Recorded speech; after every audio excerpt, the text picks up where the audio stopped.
You can't break a man the way you break a dog or a horse. The harder you beat a man, the taller he stands. To break a man's will, to break his spirit, you have to break his mind. Men have this idea that we can fight with dignity, that there's a proper way to kill someone. It's absurd. It's anesthetic. We needed to endure the bloody horror of murder. You must destroy that idea. Show him what a messy, terrible thing it is to kill a man, and then show him that you relish in it. Shoot the wound, then execute the wounded. Burn them. Take them in close combat. Destroy the preconceptions of what a man is, and you become their personal monster. When they fear you, you become stronger. You become better. But let's never forget, it's a display. It's a posture, like a lion's roar or a gorilla thumping at his chest. If you lose yourself in the display, if you succumb to the horror, then you become the monster. You become reduced. Not more than a man, but less. And it can be fatal.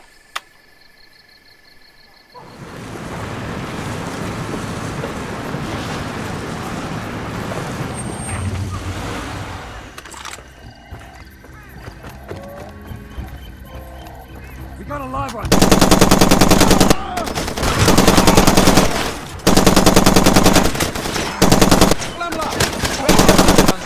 Flinters.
Easy. I brought them in over the mountain, through the desert, whatever. The hard part is moving them inside the country.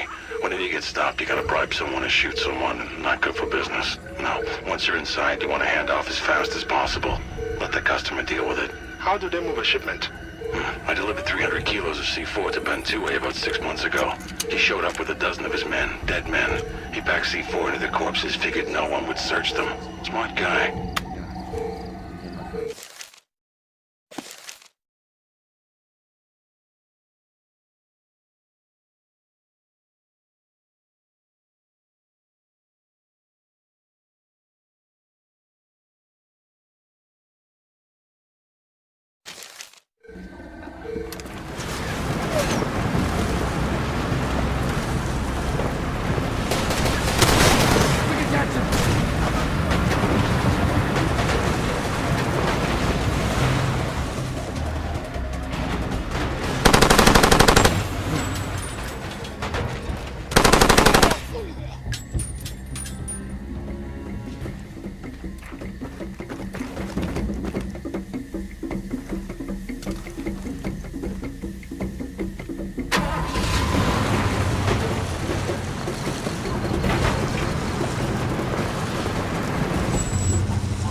Where do you get the weapons? It's a romantic notion that they all came out of the Soviet Union after the collapse. That was a windfall back in '89, maybe through '91, but that's all over. I move weapons, I profit from circulation. You get a ceasefire in Liberia, both sides disarm. You think they slag 2,000 tons of guns? No. They sell them to me. I resell them wherever the next war is starting. Those same Soviet guns from 1989. Oh, that's about half. The rest mostly come from old European armies. After they abandoned their colonies in the 60s and 70s, you know, French guns, Dutch, Belgian. So some of these guns are very old. They've been sold, bought and sold repeatedly.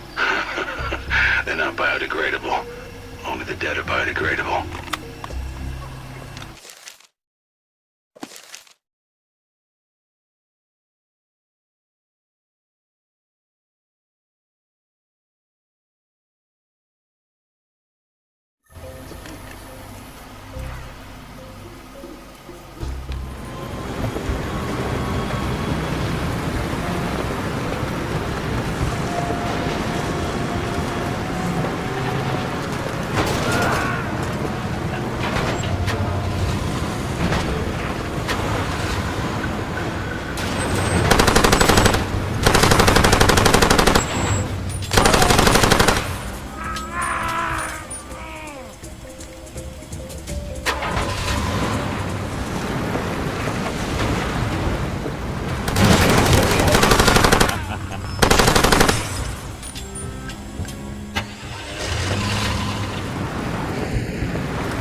Why arms? Why not car parts, radios? What's the difference? Same job, really. You get up, you get on the phone, you meet your clients, you discuss a fair price. You make a delivery, receive payment. Sounds boring, but it's not. It's just simple. I'm doing what men have been doing for thousands of years, trading one thing for another. If it's you who wants to attach morality to it, make it evil. Insane. People who work in gun factories in Belgium or the States, they're unionized, right? You think kids making radios in Bangladesh pull down 40 grand a year on a 40-hour week? You start thinking too much about morality. That's insane.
Why Africa? People need weapons all over the world. Why here? Why my home? Every place is somebody's home, pal. But it doesn't stop people from going to war. I don't start wars. I didn't start this one. It seems like it's your fellow Africans that want each other dead. Besides, why should I give a shit about your home? Why should anyone? You want me to go somewhere else? So there's someone's home you don't give a shit about? What if it was your home? War is my home.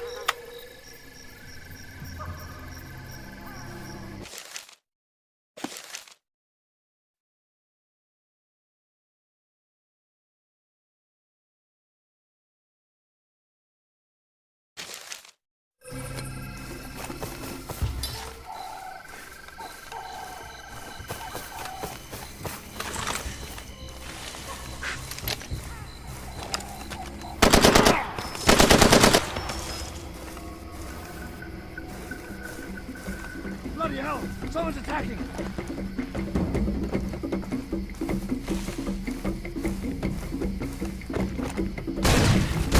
Alright, you're okay. No wounds. No cuts. You're good. Ammo's good. Weapons clean.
I spent a year in Black Beach once, in the dock. It's a hellhole. Covered in raw sewage. Guards breaking some inmates' fingers with a hammer just out of pure fucking meanness. Men die of starvation there all the time. I saw a guy in the opposite cell catch a rat with his teeth. Because they had him in handcuffs 24 hours a day for 2 months. He couldn't eat. Seeing someone do that, he was weeping while they crushed it to death in his mouth. Seeing his eyes, his face. It's madness. He was dead 3 days later. What killed him? Realization of what he turned into.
How do you become an arms dealer in the first place? Back in the Navy, we delivered guns all over the world, dropping off guys with 20 crates of rifles for the local fighters, so they could knock over some dictator. Mind you, that's not 20 crates of factory M16s. These were illicit weapons, confiscated in some raid and then redistributed. No paperwork right. If a crate here or there goes missing, hey, it happens. Military teaches you 2 things. How to deal with bureaucracy and how to avoid it. Learning how to avoid it means learning how to deal in arms. Muster out. Apply what you learned. Every government or I ever met got his thought that way, using illicit weapons and transport with national militaries.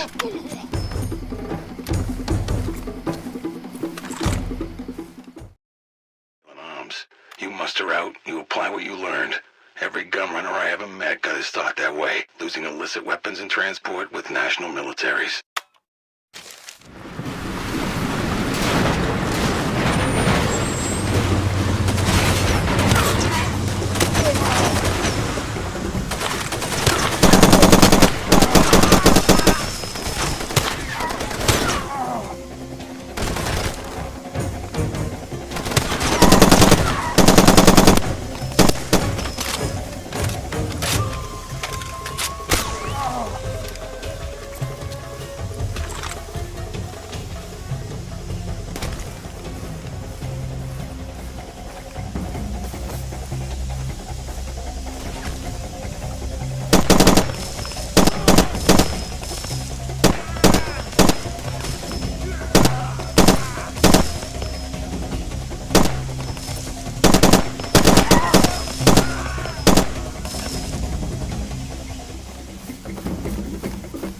denk ik aan mij aanvallen. En weer.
Do you ever choose sides in a conflict? I did it once. It was a bad idea. Cut my profits in half. Almost got me killed. Never again. You sell to both sides. You can help level the field, stabilize the market, draw out the conflict, and make more money. A big sale to one side doesn't generate repeat business.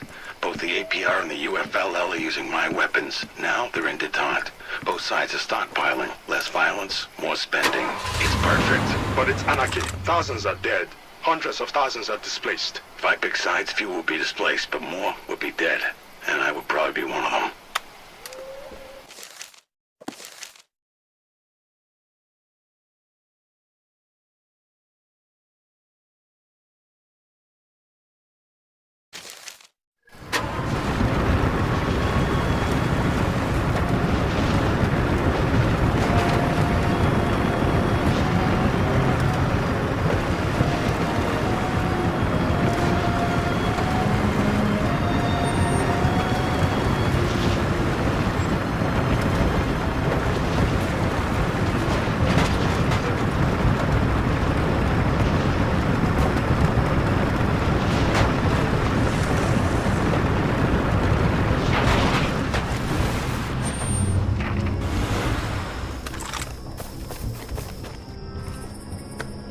Have you ever refused to sell weapons to anybody? I'm a humanist. I don't judge. Maybe you would. I couldn't sell arms. Bullshit, Ruben. You have all the skills to be an arms dealer. Better one than me, even. You're smart, you're creative, you're a salesman. You sold me on doing these dumb interviews. Man, the rest is just paperwork. I mean, I'll be unable, psychologically, to sell arms. I'm talking facts and you're talking theory. You're not a good person, Ruben. You've just been lucky enough. You'd never had to be otherwise. When it comes down to it, what a man can do is what a man will do. But believe what you want.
Quick! You should over there!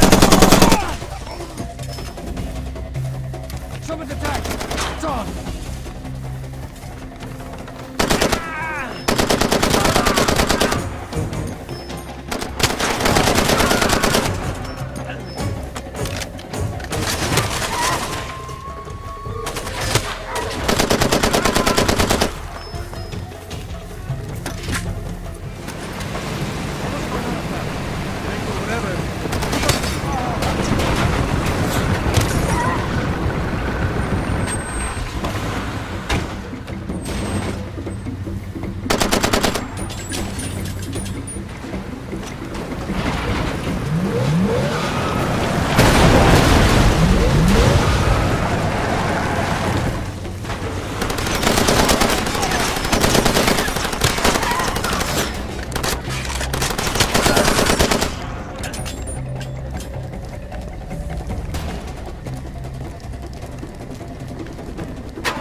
Amen. Hello again. People are talking about you. What travels fast here? Still no sign of Jackal. He's become a phantom. And I'm still hoping to find my tapes. Did you come across any more of them? Brilliant. If I were a smart man, I would have had the money to pay you for this. But I'm a terrible negotiator. I did not convince my boss to include this sort of expense in my budget. And journalists are paid next to nothing in this brave new world of ours.